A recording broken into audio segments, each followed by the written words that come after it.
Para a nossa meditação, vamos abrir as nossas Bíblias em Lucas, capítulo 9, versículo 57 até o 62. E aconteceu que, indo pelo caminho, lhe disse um Senhor: seguir-te-ei para onde quer que fores. E disse-lhe Jesus: as raposas têm covis, e as aves do céu ninho, mas o Filho do Homem não tem onde reclinar a cabeça. E disse a outro: segue-me. Mas ele respondeu: Senhor, deixa que primeiro eu vá enterrar meu pai. Mas Jesus lhe observou: deixa os mortos enterrar os mortos, porém tu vai e anuncia o reino de Deus. Disse também outro: Senhor, eu te seguirei, mas deixa-me despedir primeiro dos que estão em minha casa. E Jesus lhe disse: ninguém que lança mão do arado e olha para trás é apto para o reino de Deus. E Jesus, ele veio e nos falou de boas novas, porque o Evangelho é boas novas. Ele anunciou o Evangelho para nós. A Bíblia diz que o Verbo desceu e se fez carne e habitou entre os homens. Então ele veio e nos falou como era o Pai, como eram os céus. Ele nos falou coisas grandiosas. E a Bíblia diz que ele pregou em parábolas. E ele era o que todos nós esperávamos. Ele é o grande eu sou. Inclusive, eu sou. Ele é o eu sou. Ele é tudo aquilo que nós gostaríamos de ser e não somos.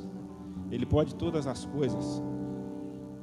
É por isso que Maria e Marta também disse assim: se tu estivesse aqui, meu irmão não teria morrido. E ele disse assim: Marta, eu sou a ressurreição e a vida. Quem crê em mim, ainda que esteja morto, viverá. E ela respondeu assim: E Jesus disse assim: seu irmão há de ressuscitar. E ela disse assim: eu sei que ele há de ressuscitar na ressurreição do último dia. E Jesus disse: eu sou a ressurreição e a vida. Então Jesus, não existe tempo para ele. Quem é que vai fazer as pessoas ressuscitar? Ele está falando para Marta: sou eu, e eu estou aqui. Eu sou a vida, eu sou a ressurreição e a vida. Não existe limites. Então ele é o grande eu sou. Tudo aquilo que nós gostaríamos de ser e não somos, ele é. E Jesus, ele nos convida para pregar esse Evangelho. E esse Evangelho é um Evangelho de boas novas. E Jesus aqui, ele está recrutando discípulos. Porque no capítulo 10, continuando o texto, você vai ver que ele vai comissionar os 70. Continuando o texto, acabando o versículo 62. A partir do 10, ele vai comissionar os 70 discípulos. Então ele está escolhendo. Então aqui ele já está falando até para pessoas que conhecem ele, para pessoas que ouviram ele pregar, para pessoas que já eram discípulos deles. Então ele está dizendo, então você vê que essas pessoas estão arrumando uma desculpa. São pessoas que conhecem a ele, assim como nós conhecemos. Nós vivemos em um país onde tem tantas igrejas, onde o Evangelho é pregado e dificilmente pode ter, mas todas as pessoas conhecem o Evangelho, inclusive nas cadeias, porque 90% dos presos são filhos de crente. Então eles também conhecem o Evangelho. Mas nós criamos desculpas. O mundo cria desculpas. Assim como eles eram, nós somos também. Então Jesus, ele veio numa época em que Israel era dominado politicamente por Roma, que dominava o velho mundo da época, não é, Josué? E politicamente na religião ali dos fariseus, dos saduceus, né, que eram as pessoas ali que pregavam o Evangelho também. O Evangelho não, né? O Torá. a Bíblia lá dos judeus. Mas então as pessoas, então Jesus vem e anuncia as boas novas, e o ministério dele dura 3 anos, porque você era considerado de maior com 30 anos de idade. Então por isso que Jesus foi batizado com 30 anos de idade, e o ministério dele vai durar 3 anos. Então você vê aqui várias desculpas, né? O primeiro, ele quer seguir Jesus, é ele que se oferece para seguir Jesus. E Jesus disse assim: ó, as raposas têm os seus covis, as aves dos céus têm os seus ninhos, mas o Filho do Homem não tem onde declinar a sua cabeça. Eu nem sei se ele seguiu, se ele está incluído num dos 70 de baixo, mas eu acho que não, porque Jesus não ia falar isso à toa, porque Jesus conhecia a intenção dele. Então, Jesus aqui, nós que seguimos a Jesus, temos o conhecimento deles, nós não podemos tomar decisão, é isso que ele está falando assim, por precipitação ou por emoção. Jesus está avisando ele: olha, vai acontecer isso, eu não tenho onde declinar. Então ele já desistiu certamente, porque ele tomou uma decisão ali praticamente precipitada, né? E nós vamos ver um que vai arrumar uma desculpa de enterrar o pai dele. O pai dele não tinha morrido ainda. O pai dele talvez era um senhor de idade, e ele estava inventando uma desculpa para esperar o pai dele morrer. Como o ministério de Jesus durou 3 anos, depois dos 30 anos, talvez o pai dele nem tinha morrido ainda. É uma desculpa também que ele arrumou, e que fazia parte também da lei, era uma boa desculpa que ele tinha inventado também. E Josué até falou sobre isso aí na oração, um dia, sobre esse texto, que era uma boa desculpa que ele inventou também. E nós inventamos boas desculpas também. Todos nós que conhecemos o Evangelho, nesse mundo corrido que nós estamos, às vezes nós inventamos muita desculpa, mas nós tomamos mão do arado. Nós que conhecemos a Cristo, nós estamos com a mão no arado, e nós não podemos olhar para trás, por cima do ombro, porque o arado tem que seguir em linha reta, né? O boi, para quem eles aravam a terra, né? Era 2 bois que puxavam, era um gancho, né? Que em forma de um T, que era apertado e ia furando a terra. Então você não tinha como seguir em linha retas e olhando por cima do ombro para trás.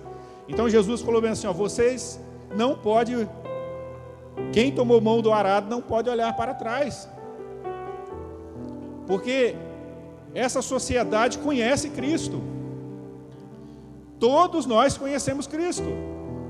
Essa geração praticamente do nosso país, ela é evangelizada, mas ela não toma uma decisão de seguir, ela é tímida, ela não quer, porque não quer largar a mão dele mesmo. Mas Jesus, ele dá uma opção. Ele diz assim: se alguém quiser vir após mim, renuncie a si mesmo. Tome a sua cruz e me siga. Em Mateus, no capítulo 11, versículo a partir do 28, você vai ver o jugo de Jesus. Jesus diz assim: vinde a mim todos vós que estáis cansados e sobrecarregados, e eu vos aliviarei. Tomai sobre vós o meu jugo, aprendei de mim, que sou manso e humilde de coração, e encontrareis descanso para a sua alma, porque o meu fardo é leve, o meu jugo é suave. Então, em uma sociedade que estava vivendo oprimida até pelo jugo romano, e um jugo também religioso,